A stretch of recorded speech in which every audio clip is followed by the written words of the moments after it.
mafieuse et ils sont complètement tombés dans le piège.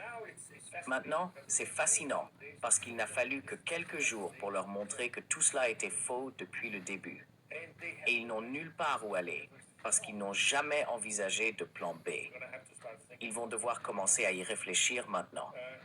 Oui, un point crucial sur lequel nous, analystes indépendants, sommes tous d'accord, c'est qu'il s'agit d'une guerre de l'énergie, sans aucun doute. Du point de vue de l'empire du chaos, du pillage, des frappes permanentes et blablabla. Et si vous ne nous suivez pas, on vous tue. Littéralement. C'est ce qu'ils font.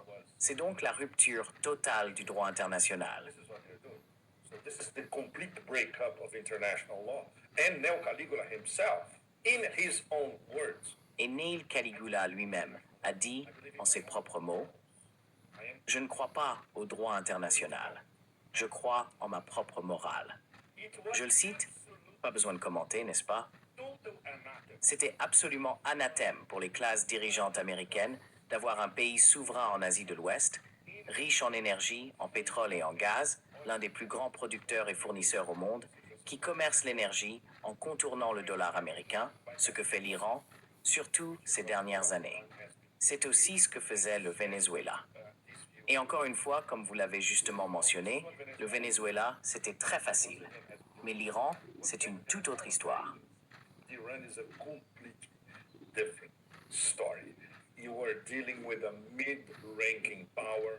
Vous aviez affaire à une puissance de rang intermédiaire, extrêmement bien armée, sous le coup de 47 ans de sanctions, survivant après 47 ans de sanctions, avec une population très instruite, des universités remarquables et des scientifiques et ingénieurs de tout premier plan.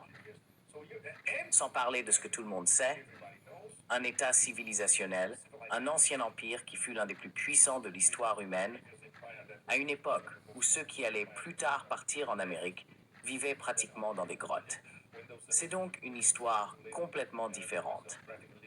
Voilà pourquoi cette guerre n'a évidemment pas été planifiée au cours des dernières semaines, ni même avant la guerre de 12 jours, ni pendant Trump 1.0. Elle avait déjà été planifiée dans les années 1990.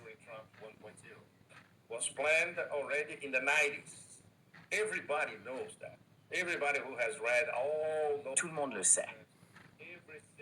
Tous ceux qui ont lu tous ces documents, tout ce qui entoure le Project for the New American Century, bien avant le 11 septembre, et bien sûr après le 11 septembre, pendant les années 2000, connaissent l'histoire que beaucoup d'entre nous suivaient jour après jour, à l'époque de la paranoïa du bombarder l'Iran à Washington, vers 2005 ou 2006, durant le second mandat de W.